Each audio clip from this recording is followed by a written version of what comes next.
जिहाद का जहर। पाकिस्तान के स्कूल और मदरसे जिहादी लड़के कीड़े पैदा करते हैं। पाकिस्तान की जमीन आतंकी फैक्ट्री क्यों बन गई है? ताउम्र जन्नत में रहकर उसे उजाड़ने में गुजार दी। ताउम्र जन्नत में रहकर उसे उजाड़ने में गुजार दी। और जिहाद बस इस बात की थी कि मरने के बाद जन्नत मिले। पुलवामा और पूरी संयुक्त राष्ट्र और एफएटीएफ ने पाकिस्तान को आतंक का सरपरस्त बताकर बार बार लताड़ा है। वहां की सरकार इस आतंकवादी इस कुत्ते को पालती है जो हमारे देश भारत पर भौंकता है। अगर तू पानी बंद करेगा इंशाअल्लाह हम तेरी मैं देश नहीं झुकने दूंगा। जो सिंदूर मिटाने निकले थे उन्हें मिट्टी में मिलाया है। हिंदुस्तान का लहू बहाते थे, आज कतरे कतरे का हिसाब चुकाया है। एक ने बोला कि मुसलमान अलग हो जाओ और हिंदू अलग हो जाओ, और हिंदू वाले जेंट्स को गोली मार के बिना किसी डर के कट्टर और तीखे अंदाज में समझे कि सारी दुनिया पाकिस्तान को आतंकवादी देश के तौर पर क्यों देखती, माफी चाहूंगा, थूकती है। ये कहानी है भारत के उन घावों की जो आतंकवाद ने हमें दिए।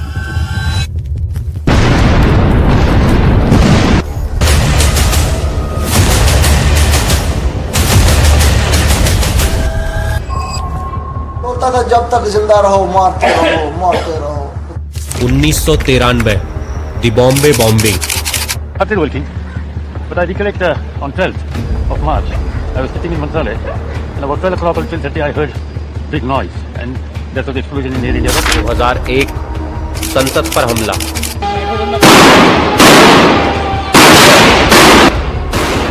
2002 अक्षरधाम मंदिर की पवित्रता को लहूलुहान करना।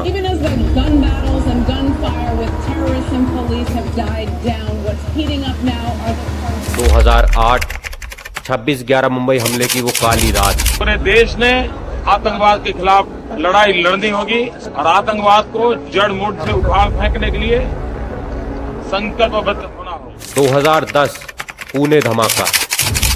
Create an awareness in the society to spread the message, spread the message of brotherhood, so that in the name of religion, in the name of the caste, in the name of the language. 2016 Pathankot airbase हमला। 2019 पुलवामा बलिदान। और अंत में 2025 पहलगाम का वो खौफनाक मंजर। एक ने बोला कि मुसलमान अलग हो जाओ और हिंदू अलग हो जाओ, और हिंदू वाले जेंट्स को गोली मार के। हर हर महादेव भारतवासियों, जय हिंद। आज हम बात करेंगे ऐसे सवाल की जो हर हिंदुस्तानी के मन में उठता है। आखिर क्यों पाकिस्तान को आतंकवादी देश के नाम से जाना जाता है और क्या है इसके पीछे का सच? सोवियत अफगान युद्ध से लेके मुंबई हमले और पहलगाम जैसे कायराना कांड तक पाकिस्तान की जमीन आतंकी फैक्ट्री क्यों बन गई है? आईएसआई का काला खेल, सीमा पर आतंकवाद और चुनिंदा कार्रवाई का दोगलापन, ये सब कैसे बनाते हैं पाकिस्तान को आतंक का गढ़?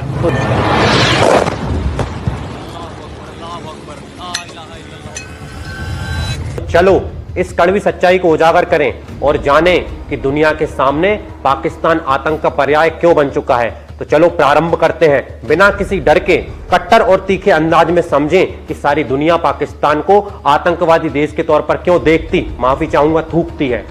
Well, we have been doing this dirty work for United States for about 3 decades, and West, including Britain. So that's your argument that that was a mistake, and we suffered for that.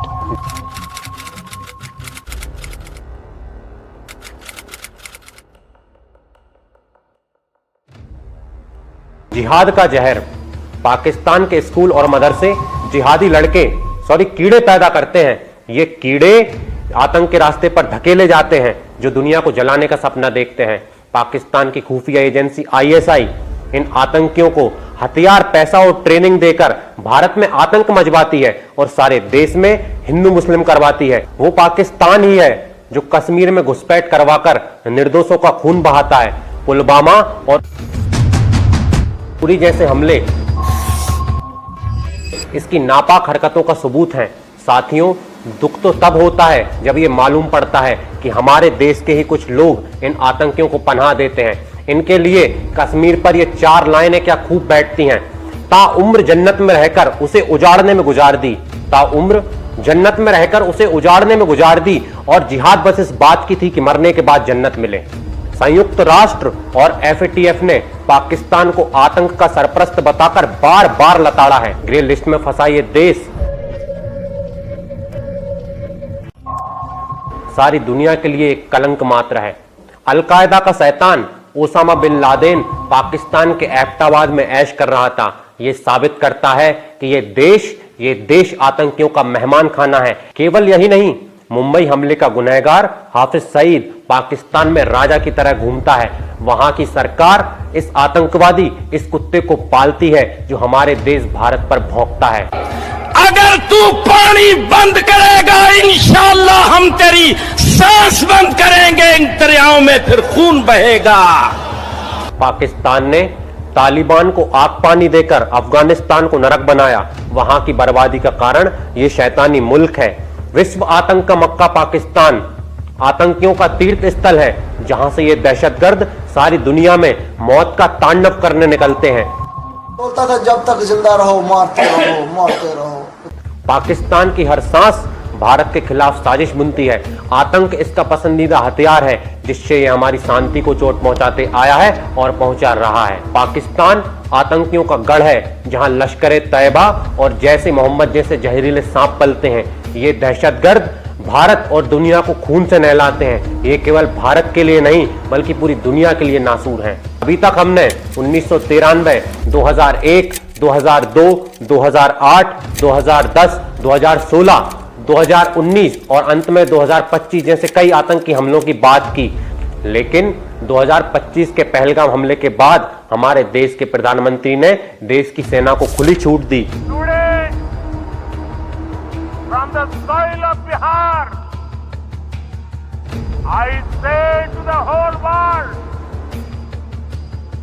India will identify, track and punish every terrorist.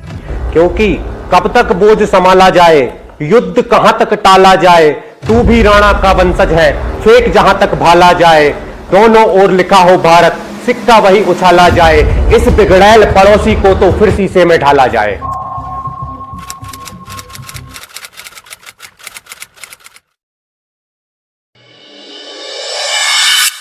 Pahalgam हमले के बाद भारत ने 7 मई 2025 को रात को 1:30 पर पाकिस्तान और PoK में 9 आतंकी ठिकानों को जलाकर राख कर दिया।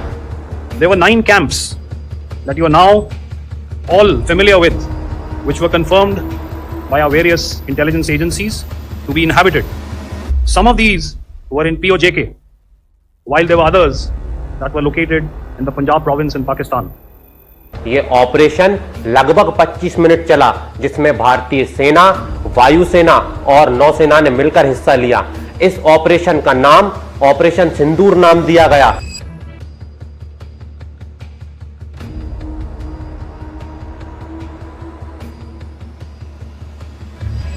ये नाम क्यों दिया गया? हिंदू संस्कृति में सिंदूर सुहागिन स्त्री की शादीशुदा जिंदगी और पति की लंबी उम्र का प्रतीक होता है।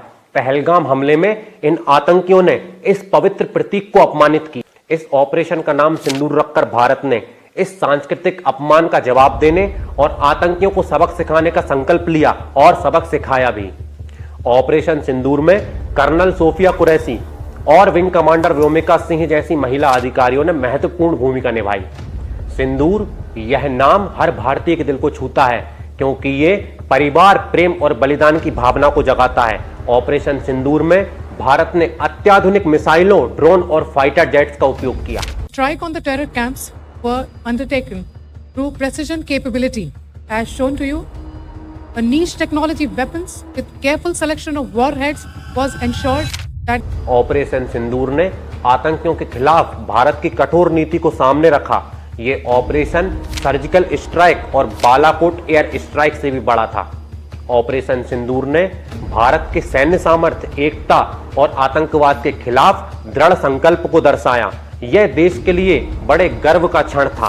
You can see where the missiles struck here. The damage is extensive, and locally it sparked instant anxiety and anger. Operation Sindoor ने विश्व को संदेश दिया कि भारत अपनी सुरक्षा में कोई समझौता नहीं करेगा। सौगंध मुझे इस मिट्टी की, मैं देश नहीं मिटने दूंगा, मैं देश नहीं झुकने दूंगा। जो सिंदूर मिटाने निकले थे उन्हें मिट्टी में मिलाया है। हिंदुस्तान का लहू बहाते थे, आज कतरे कतरे का हिसाब चुकाया है। 7 मई को भारतीय सशस्त्र बलों ने ऑपरेशन सिंदूर को अंजाम दिया, जिसमें भारतीय सेना के मिराज 2000, सुखोई 30 और तेजस स्वदेशी लड़ाकू विमानों ने आसमान से आग बरसा दी, जिसमें 9 आतंकी ठिकानों को जलाकर राख कर दिया गया। रक्षा मंत्रालय ने बताया कि ये ठिकाने भारत के खिलाफ आतंकी साजिश के केंद्र थे। कई निशाने लगाए गए। रावलपिंडी में लगाया गया, जहां लश्कर ए तैयबा का बड़ा प्रशिक्षण शिविर है, यहीं से पहलगाम हमले की साजिश रची गई थी। बहावलपुर में लगाया गया। बहावलपुर जैसे मोहम्मद का गढ़ है, जहां से 2001 के सांसद हमले और 2019 के पुलवामा हमले की साजिश रची गई थी। मीरपुर में लगाया गया।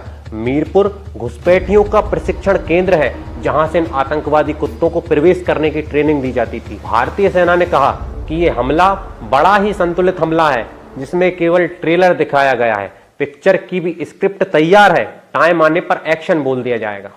ऑपरेशन सिंदूर भारत के लिए सैन्य, रणनीतिक, कूटनीतिक और भावनात्मक रूप में सिद्ध हुआ। पाकिस्तान और पीओके में जिस तरह से हमारी आर्म्ड फोर्सेस ने टेरर कैंप्स को नेस्त नाबूद किया है, वो हम सब के लिए एक गौरव का विषय है। इस ऑपरेशन ने आतंकवाद के खिलाफ भारत की ताकत, संयम और एकता को दुनिया के सामने रखा और राष्ट्र की सुरक्षा और जनता के विश्वास को भी मजबूत किया। जय श्री राम।